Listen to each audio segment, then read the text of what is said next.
com a sua palavra.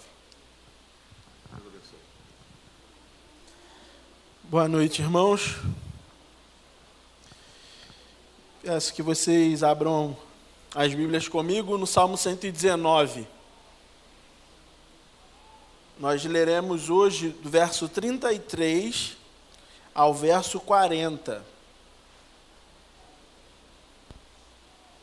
É o texto que está separado para nós nessa noite. Nós vamos pensar um pouco sobre o caminho da palavra. É o que o texto tem como ensino central para nós. O caminho da palavra. Então, eu queria que vocês pensassem a respeito disso. Por quais caminhos que a palavra ela nos leva e como nós vivemos a vida nesse caminho que está proposto. Graças a Deus, porque nós pudemos essa noite, e na verdade todo domingo, cantar músicas que estão de acordo com aquilo que a gente crê e que fazem como uma introdução para quem vai estar pregando. Louvado seja o Senhor pelos nossos irmãos da música, que se empenham, que se dedicam, que estudam a palavra para cantarmos músicas que falam a respeito da palavra do Senhor. Que Deus esteja abençoando os irmãos, que esse trabalho continue sendo feito como tem sido para a glória de Deus. A palavra de Deus diz assim, Salmo 119, verso 33. Ensina-me, Senhor, o caminho dos teus decretos, e os seguirei até o fim. Dai-me entendimento, e guardarei a tua lei, de todo o coração a cumprirei. Guia-me pela vereda dos teus mandamentos, pois nela encontro felicidade. Inclina o meu coração aos teus testemunhos, e não à cobiça. Desvia os meus olhos, para que não vejam a vaidade, e vivifica-me no teu caminho. Confirma ao teu servo a tua promessa, feita aos que te temem. Afasta de mim a afronta que me causa medo, porque os teus juízos são bons. Eis que tenho suspirado pelos teus preceitos. Vivifica-me por tua justiça. Senhor, nós louvamos o teu nome e pedimos ao Senhor que diante da palavra, da tua palavra lida, o teu Espírito, ó Deus, transforme os nossos corações. Nos abra o entendimento e nos faça crer no Senhor, para que possamos viver conforme a tua palavra, seguindo o caminho da palavra. O caminho que o Senhor mesmo propõe para nós, o caminho do teu evangelho. Louvado seja o teu nome. Em nome de Jesus, que eu oro junto com os meus irmãos. Amém.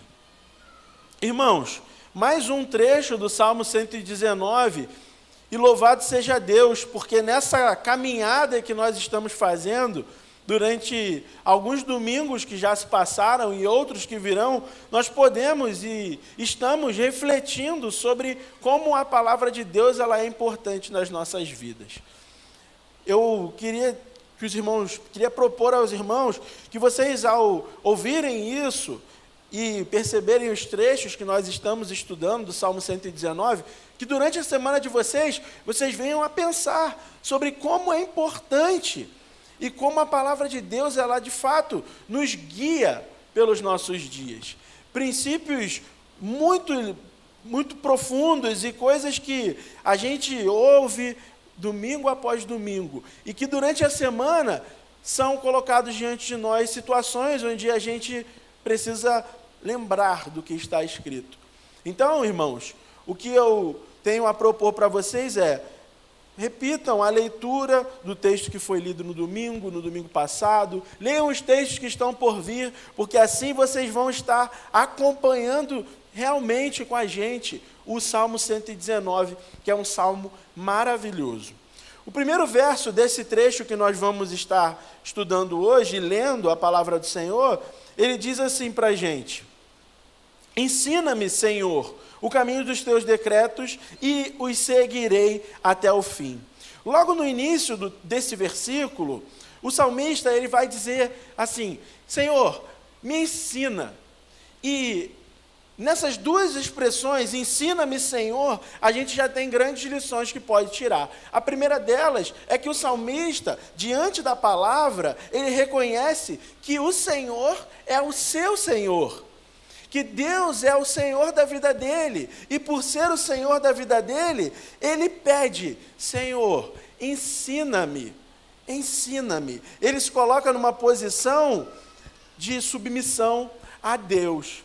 Ele não se coloca numa posição como aquele que sabe, como aquele que é inteligente, que é forte, que pode por si mesmo. Pelo contrário, em todo o Salmo 119 vocês vão perceber isso. Mas nesse versículo especificamente, ele fala: ensina-me, Senhor, ensina-me. Ele pede que Deus o ensine de acordo com a palavra do Senhor, de acordo com aquilo que Deus tem de mais importante e comunica para a gente, a sua palavra, a sua voz, a sua expressão.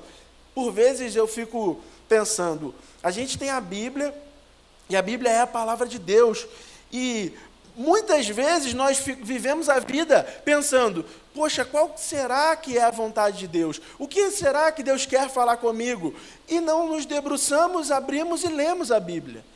Irmãos, a Bíblia é a palavra de Deus. A Bíblia é Deus falando conosco. Quando nós lemos esse texto, Deus está falando aos nossos ouvidos o que Ele deseja que nós façamos. E a primeira coisa que Ele deseja é que nós tenhamos um coração humilde para aprender por meio da sua palavra. Aprender a respeito do quê? A respeito do caminho dos decretos do Senhor. É isso, e consequência disso, nós o seguiremos até o fim. É o que basicamente o versículo 1 vai nos ensinar. Quando um comentarista bíblico está, e quem comentou isso foi João Calvino, ele fala assim a respeito desse trecho e desse verso: a coisa primordial em nossa vida consiste em que tenhamos Deus como nosso soberano. Não há nada mais importante em nossa vida do que ter Deus como Senhor da nossa vida, do que ter Deus como nosso soberano, como aquele que diz o que deve ser feito.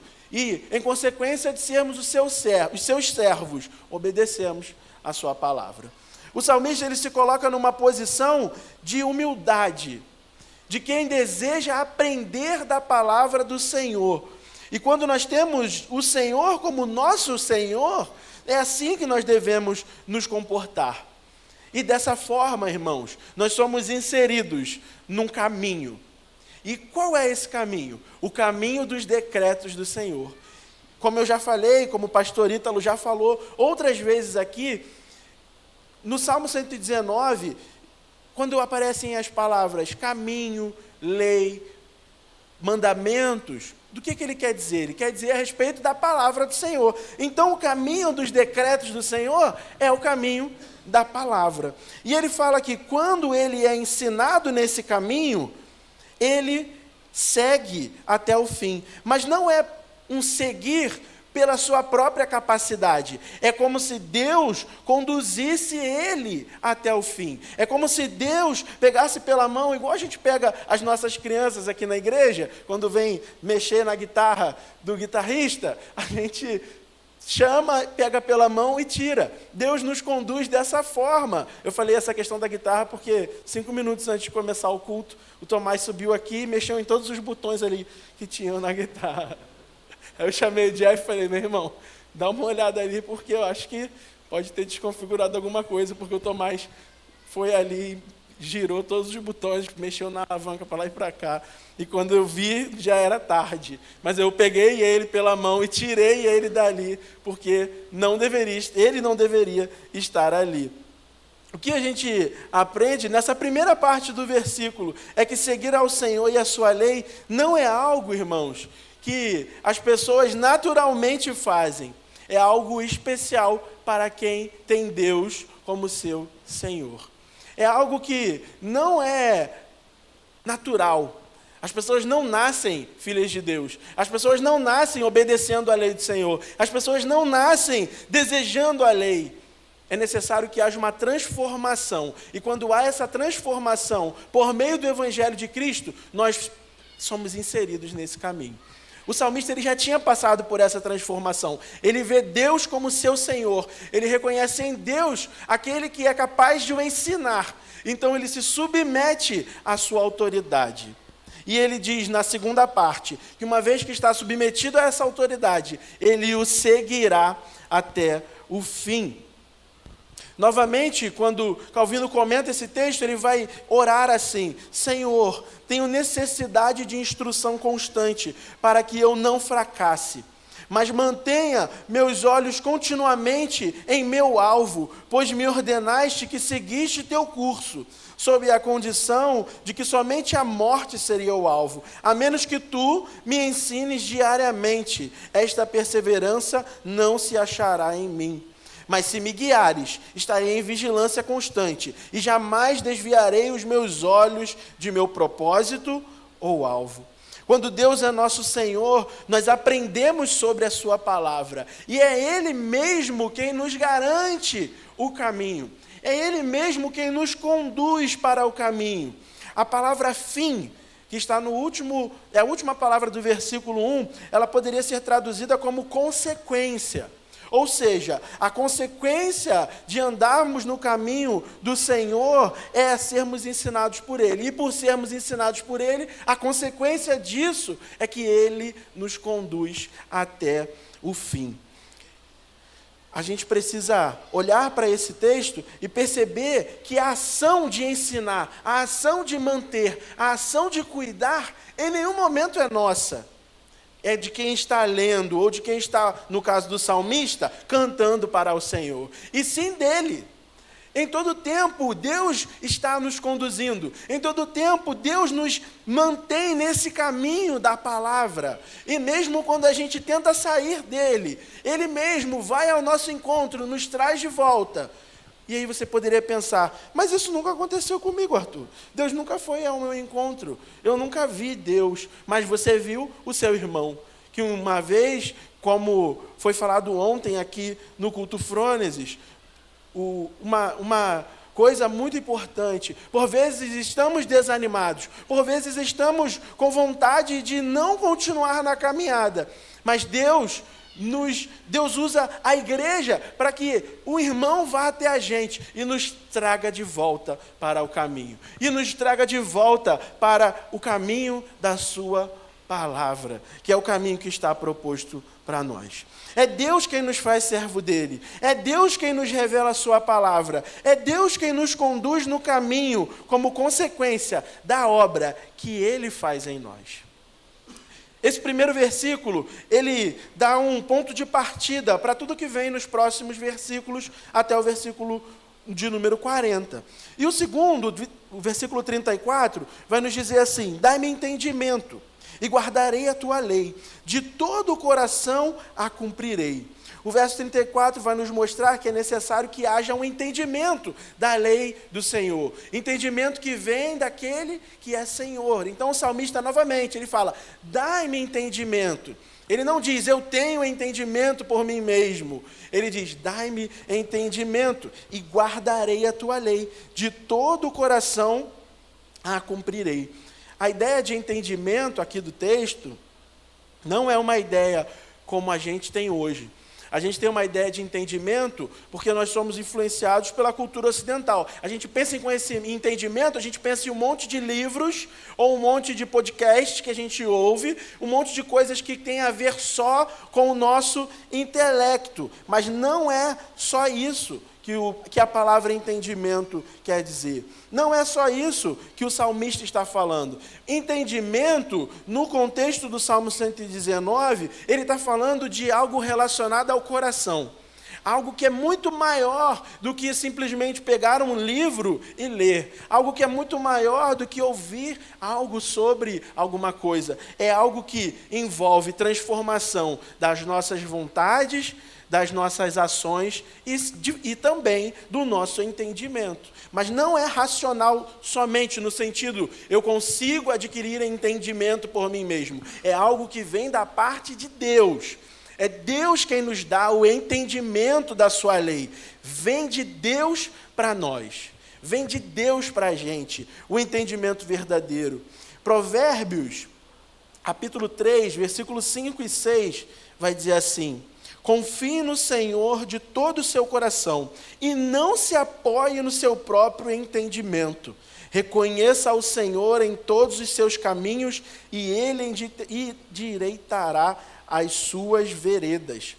Entendimento, nesse caso, não é somente pensar, refletir, ficar ali meditando a respeito de algo. É algo que envolve o que Deus faz em nós. É uma transformação de mente e de coração. E Deus faz em todos aqueles que Ele chama para o caminho da palavra. E estes somos nós, irmãos. Aqueles que Deus chamou para seguirem o caminho da palavra. Por que eu estou reforçando isso a respeito do entendimento? Porque entendimento por entendimento, qualquer homem pode ter, se a gente pensar no entendimento intelectual somente. E aí nós poderíamos pensar que todo homem pode, por si mesmo, guardar a lei de Deus. Mas isso não é verdade. Só guarda a lei de Deus aqueles que recebem da parte de Deus o entendimento, que na verdade é a transformação do coração e da mente. Para que estes, que é a igreja do Senhor, são os filhos de Deus, os que foram chamados em Cristo, possam obedecer os seus mandamentos, possam cumprir aquilo que está proposto. Somente o Senhor pode fazer isso com a gente, porque humanamente não dá para a gente conseguir entendimento de acordo com o que está escrito na Bíblia. Por nós mesmos, nós não conseguimos. Percebam que é uma relação de completa dependência. É uma relação de completa submissão. É uma relação de entrega total. Não tem como nos relacionarmos com Deus infinito pensando que é na nossa forma de lidar. É na nossa forma de fazer. Não é. Quem dita as regras do jogo é o Senhor. Quem estabelece os limites e aquilo que pode ou não pode, o que deve e o que não deve, é o Senhor. E é nessa caminhada, por meio da palavra, que nós vamos amadurecendo. Ele diz algo como: dá-me entendimento para guardar e observar a tua lei de todo o meu coração. Percebe como fica mais claro para a gente, quando a gente pensa no texto dentro do seu próprio contexto, e a gente busca observar os aspectos importantes que estão ali. Não é entendimento intelectual somente. É algo que envolve transformação de coração, de mente, vontade, comportamento. É algo que vem de Deus para a gente, na pessoa do seu Espírito Santo. Faz-se menção, isso é um comentário bíblico a respeito desse salmo, faz-se menção a todo o coração para nos informar quão longe estão da retidão da lei aqueles que lhe obedecem na letra. Deus põe restrição, principalmente no coração, para que floresça ali a retidão genuína, cujos frutos aparecem mais tarde na vida. É Deus quem submete o nosso coração à sua palavra. E o fruto disso aparece mais tarde. Aparece no caminho que nós vamos percorrendo, que é o caminho da palavra. É o caminho que está proposto por Deus para nós. E Ele mesmo vai nos ensinando que essa obediência à lei, ela não vem do nosso coração, mas ela vem por meio do Senhor. Ele nos transforma, Ele nos vivifica, Ele traz vida para nós, para que possamos seguir o caminho da palavra, para que possamos obedecer os seus mandamentos, e dessa forma o buscarmos com tudo o que temos, de todo o coração, para a glória do próprio Deus. Nunca para a nossa própria glória, nunca para o nosso próprio eu, sempre para a glória de Deus. Versículo 35. Guia-me pela vereda dos teus mandamentos, pois nela encontro felicidade. O texto ele continua no 35 e a gente percebe que a palavra felicidade aparece. Ou seja, como a palavra de Deus sempre nos diz, os teus mandamentos não são pesados. E a gente, às vezes, tem dificuldade, particularmente eu, de entender isso perfeitamente ou plenamente. O texto está dizendo para a gente que, com o nosso coração transformado, nós encontramos felicidade e prazer na lei de Deus, em obedecer à vontade de Deus. E eu fiquei pensando, enquanto estudava, o que é ter prazer na lei de Deus? Nós vivemos numa sociedade onde as pessoas buscam prazer em tudo que fazem. Ninguém quer sofrer. Se eu perguntar para vocês aqui, alguém quer sofrer? Ninguém responde sim. Todo mundo quer ter prazer. Nós gostamos de ter prazer e buscamos a todo tempo ter prazer. E eu fiquei pensando em coisas que dão prazer a gente, como, por exemplo, quando você está ansioso, irritado, e você... Isso acontece comigo, tá, irmãos? Come um chocolate. Você tem prazer ali no chocolate, você fica tranquilo. Quer me alegrar, irmão? Chocolate é de Deus. Dá prazer comer chocolate. Quem não gosta de chocolate? Existem algumas pessoas que não gostam, mas eu particularmente não entendo quem não gosta de chocolate. Chocolate é bom demais. Chocolate é bom demais. Outra coisa que também a gente poderia pensar, isso aí já não é muito a minha praia, os irmãos podem perceber. Quem faz atividade física e no final fala assim, nossa, que maravilha! Quem corre, o Israel falou isso para mim uma vez, cara, é muito bom correr, porque no final da corrida, você fala, nossa, eu tinha que ter feito mesmo essa corrida. No meio você quer desistir, mas no final você fala, eu tinha que ter vindo mesmo. Eu não tenho vontade nem de começar, no meio eu tenho vontade de desistir, e no final eu fico pensando, por que eu corri?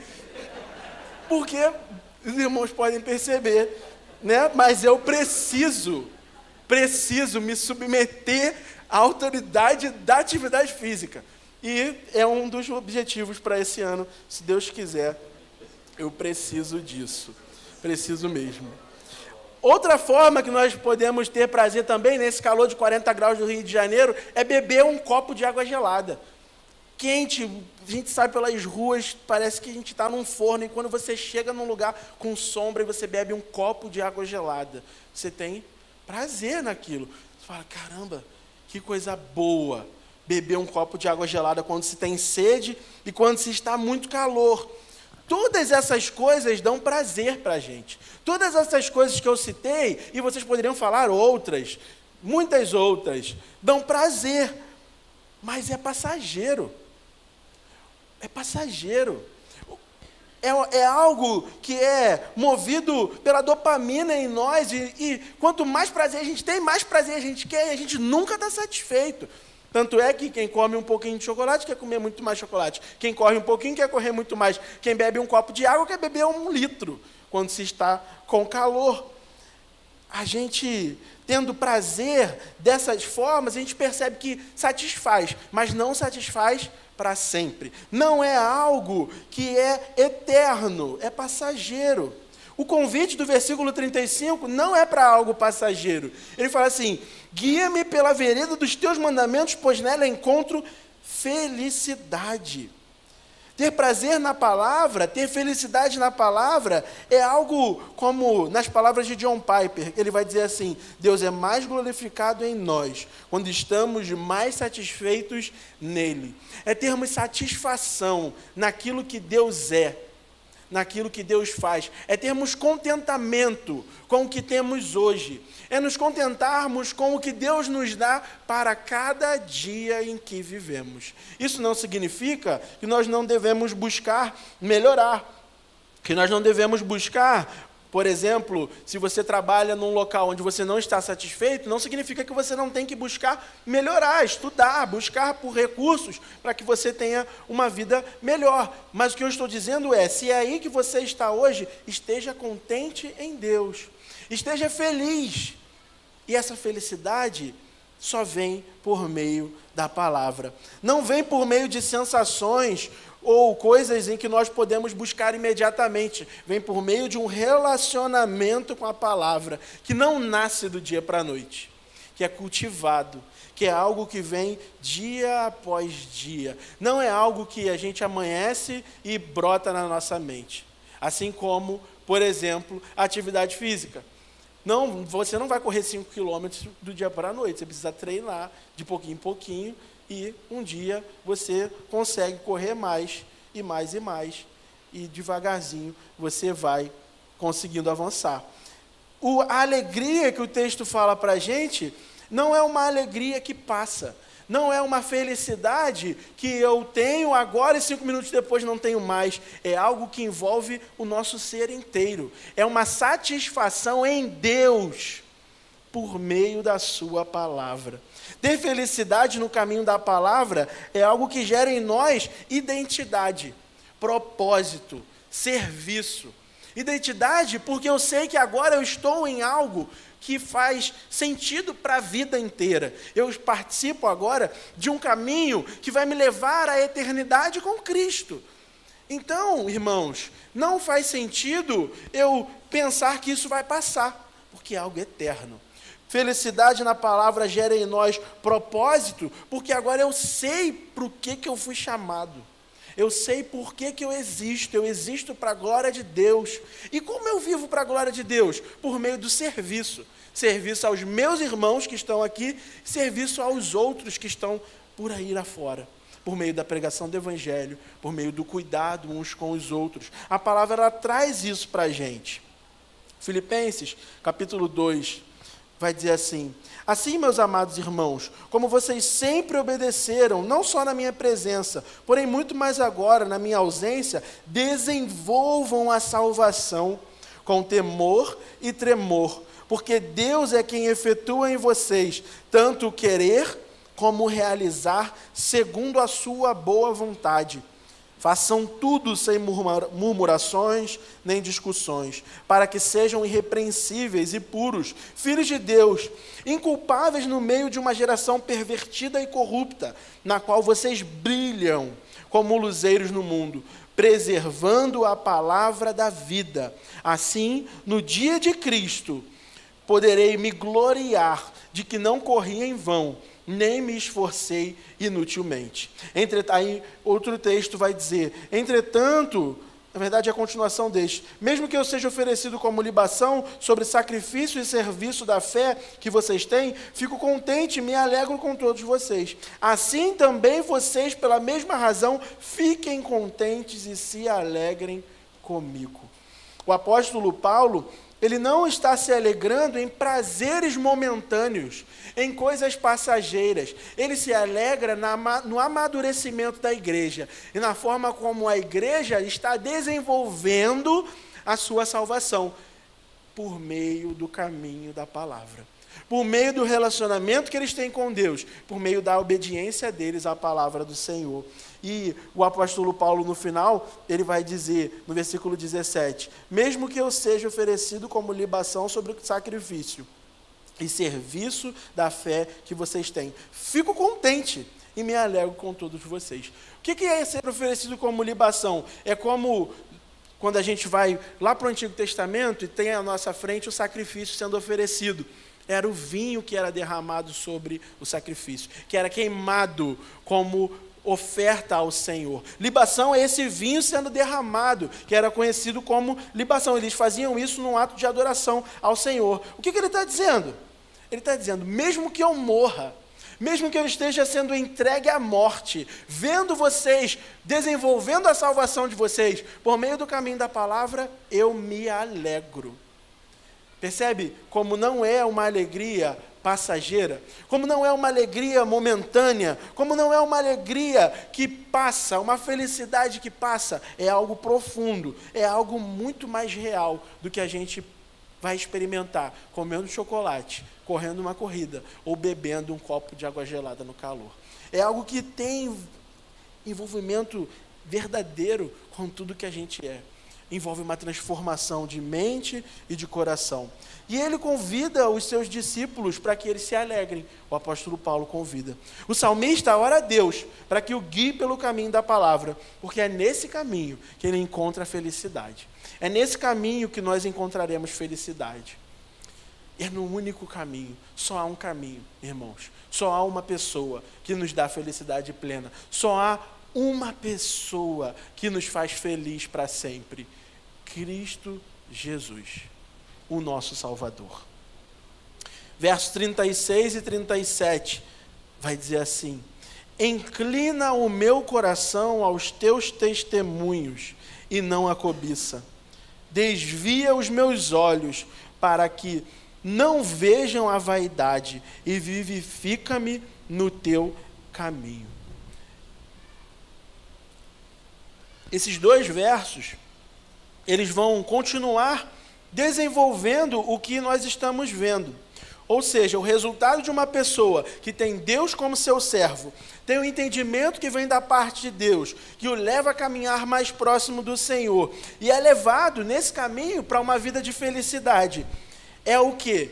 É uma vida em santificação para o Senhor. O salmista, ele ora falando assim: inclina o meu coração aos teus testemunhos.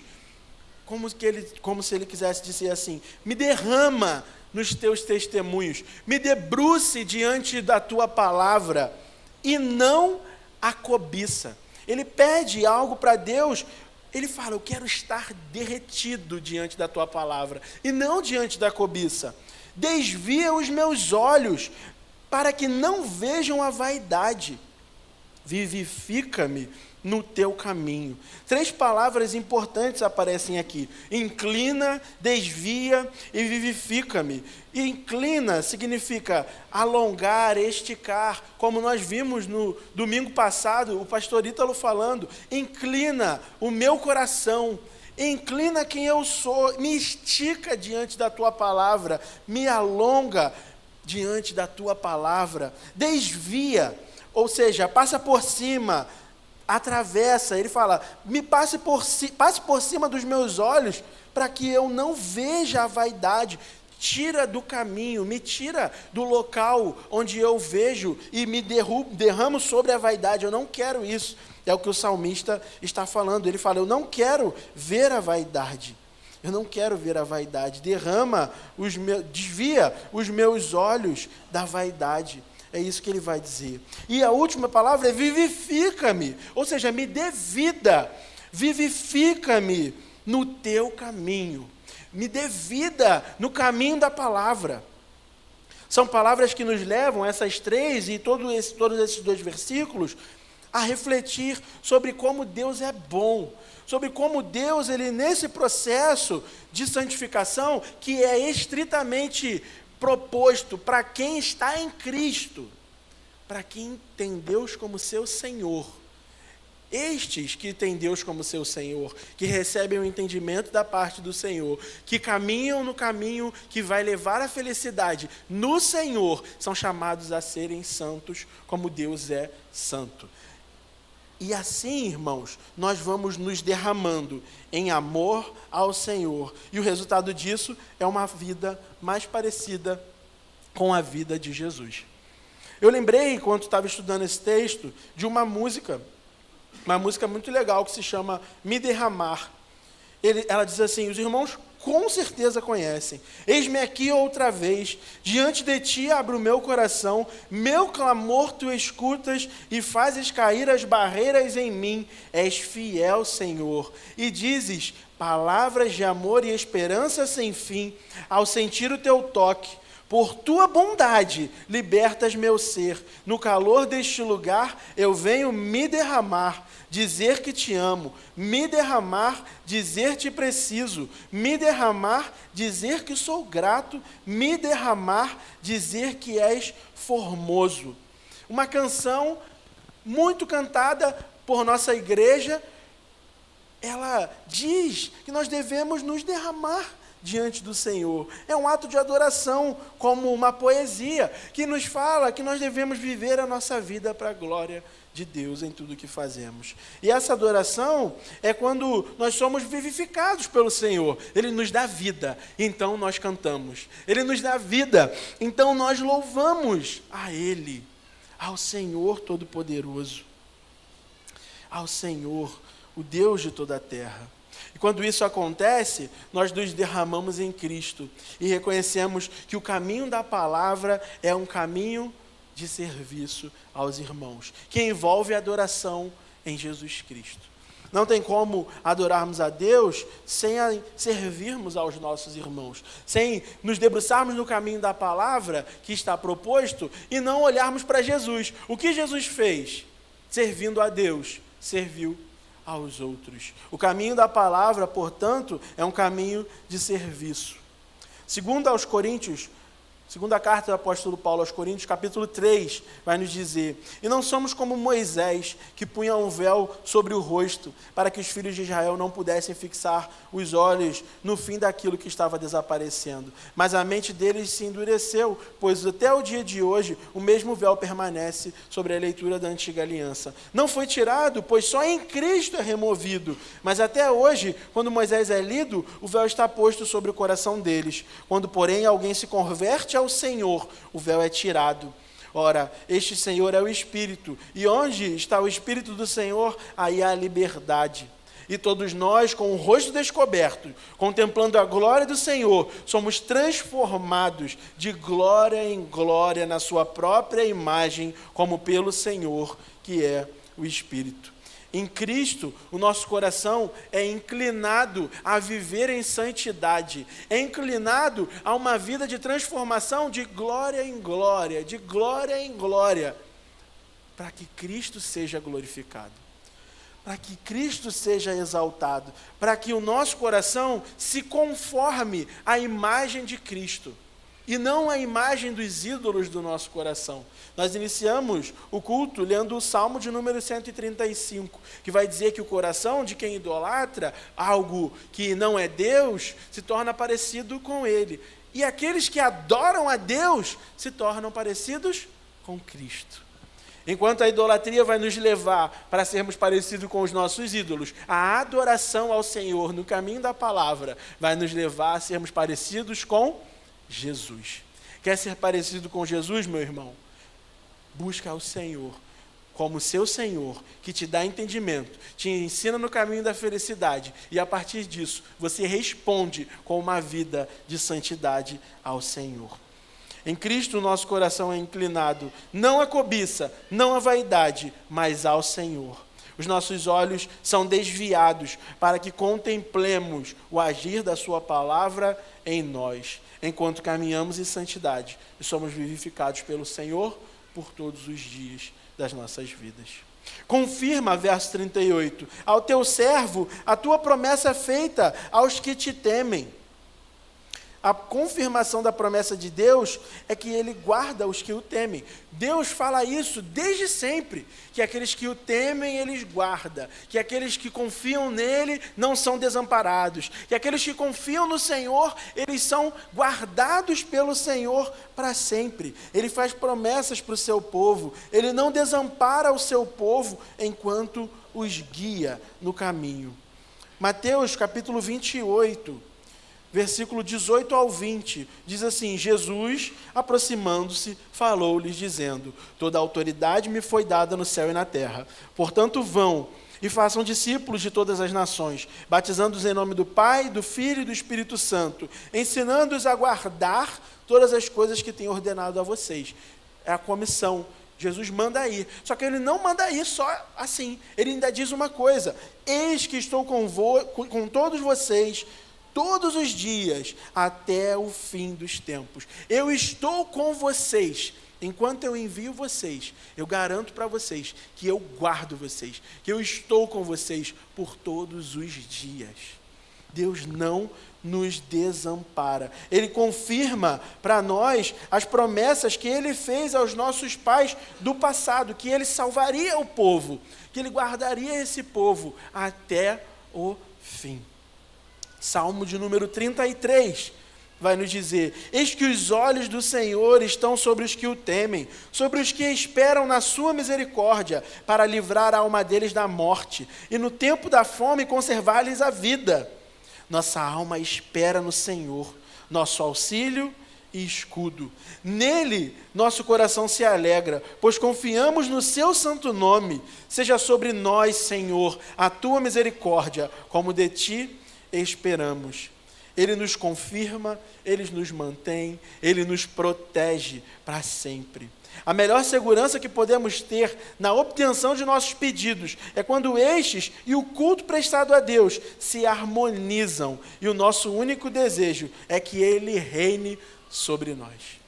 Quando a gente harmoniza o que a gente pede e as nossas palavras de louvor ao Senhor, o nosso coração, irmãos, derramado em adoração, deseja unicamente que Deus reine sobre nós. Que o reino dele seja estabelecido, que ele reine sobre nós todos os dias. Verso 39. Afasta de mim a afronta que me causa medo, porque os teus juízos são bons. O salmista, ele deseja então que Deus o afaste das afrontas que causam medo nele. A ideia desse verso é mostrar que os juízos de Deus, eles são poderosos. E enquanto o salmista, vive uma vida que pode, e naquele contexto é possível, que ele estivesse recebendo afronta de fora, ele pede ao Senhor que o guarde e que o afaste dessas afrontas, dessas coisas que nos apertam, que nos pressionam para que abandonemos o caminho da palavra. Ele pede ao Senhor que o guarde nesse caminho. Como alguém que teme ao Senhor, ele não confia em si mesmo. Ele confia no Senhor. Ele confia nos juízos de Deus, mesmo em meio às afrontas, que ele teme. Assim como nós tememos sermos afrontados, sermos afligidos, assim como nós tememos o dia mau, o dia em que o nosso coração é posto à prova, o dia em que o mal que nós tanto tememos está diante de nós. Que o Senhor afaste de nós esse mal. Que o Senhor nos fortaleça diante dessas tentações do dia a dia, das coisas que nos pressionam a abandonarmos o caminho da palavra. Que Ele mesmo, como nós fazemos com as nossas crianças, nos leve de mãos dadas até o último dia. E Ele vai levar, irmãos. Ele vai levar. Quer a gente vá de boa vontade ou não, mesmo que a gente faça birra. Se Ele nos comprou com o seu sangue, Ele nos conduz até o fim do caminho da palavra, que é Ele mesmo, que é o Senhor. Eis que tenho suspirado pelos teus preceitos, vivifica-me por tua justiça. É o versículo 40. O resultado disso tudo é uma vida que suspira pelos desejos, pelos desígnios, pelos preceitos, pelos mandamentos, pelos juízos, pela lei do Senhor. É uma vida que é vivificada pela justiça de Deus. Ele vai falar isso, e o último verso desse trecho vai nos dizer que não há nada comparado à palavra, não há nada próximo da palavra, que o salmista, anseia pela palavra, como quem tem sede e anseia por um copo de água gelada. Ele anseia pela palavra. Ele anseia pelo Senhor. Calvino, quando comenta esse último verso, ele diz assim: Senhor, esta é no momento uma notável bondade que me fizeste, inspirando-me desejo consanto de guardar a tua lei. No entanto, uma coisa é necessária, que esta mesma virtude permeie toda a minha vida. E eu acho incrível, irmãos, porque João Calvino escreveu esse comentário e outros comentários que foram citados aqui de outros teólogos, muito tempo atrás, alguns recentes, mas esse especificamente de Calvino, há bastante tempo atrás, e é o mesmo desejo que a gente tem.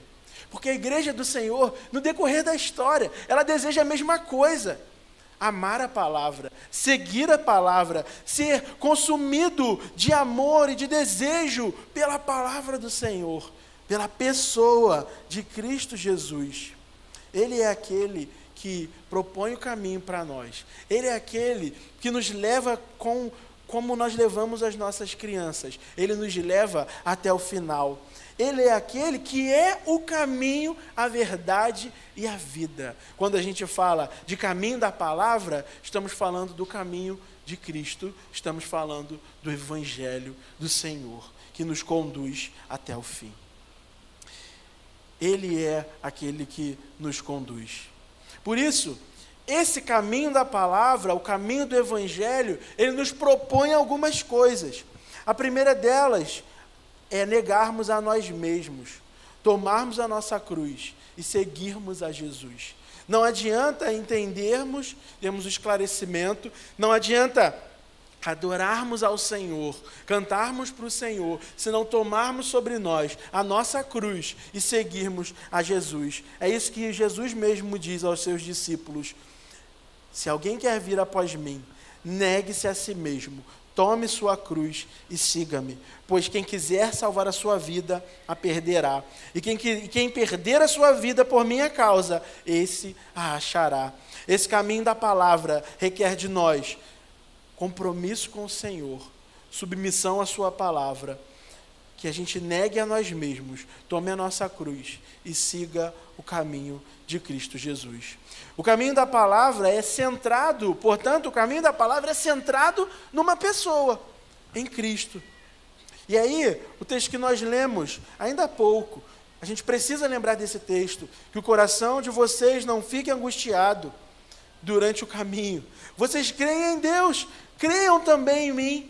Na casa de meu pai há muitas moradas. Se não fosse assim, eu já lhes teria dito, pois vou preparar um lugar para vocês. E quando eu for preparar um lugar, voltarei e os receberei para mim mesmo, para que onde eu estou, vocês estejam também. E vocês conhecem o caminho para onde eu vou. Então disse Tomé a Jesus: não sabemos para onde o Senhor vai, como podemos saber o caminho? Jesus respondeu: eu sou o caminho, a verdade e a vida, ninguém vem ao Pai senão por mim. O caminho da palavra é o caminho centrado em Cristo. É um caminho que nos mostra que não é por nós mesmos, é por Cristo. O salmista não conheceu Jesus. O salmista não leu essas palavras de Mateus, de João, mas ele cria no mesmo Deus, no Cristo que viria. Nós hoje cremos no Cristo que veio, no Cristo que cumpriu a missão que estava proposta para ele, e nos explica e nos ensina que o caminho da palavra é um caminho de obediência a Cristo, a pessoa de Jesus. E a última coisa que esse texto vai nos propor é que nós anunciemos, proclamemos o Evangelho de Cristo Jesus. Portanto, Hebreus capítulo 10, não percam a confiança de vocês, porque ela tem grande recompensa. Vocês precisam perseverar para que, havendo feito a vontade de Deus, alcancem a promessa. Porque, ainda dentro de pouco tempo, aquele que vem, virá, e não irá demorar, mas o meu justo viverá pela fé. E se retroceder, dele a minha alma não se agradará. Nós, porém, não somos dos que retrocedem para a perdição, mas somos da fé para a preservação da alma. Portanto, irmãos, não percam a confiança. Anunciem, proclamem, ensinem, insistam, sirvam uns aos outros, assim como Jesus fez. Porque aquele que vem, virá e não tardará. O nosso Senhor, que nos propôs a sua palavra, que nos entregou a sua palavra, que morreu numa cruz, ao terceiro dia ressuscitou, ele nos ensina que nós devemos continuar perseverando no caminho da palavra. E o fim disso, e a consequência disso, é uma vida eterna com ele mesmo, com Cristo Jesus, para todo o sempre. Louvamos o teu nome, Senhor. Muito obrigado pela tua palavra. Muito obrigado porque o Senhor mesmo é quem nos exorta, nos educa, nos ensina, nos mantém nesse caminho. Que nós possamos ser obedientes, negar a nós mesmos, tomar a nossa cruz e seguir ao Senhor. Que nós possamos observar que esse caminho é um caminho centrado em Cristo. Que nós possamos, Senhor, anunciar o teu evangelho enquanto estivermos aqui, para todo sempre. Em nome de Jesus que nós oramos. Amém. Amém. Convidar os irmãos da música para nos conduzirem ao nosso último louvor. E já convido os irmãos a estarem de pé para cantarmos e louvarmos ao Senhor juntos.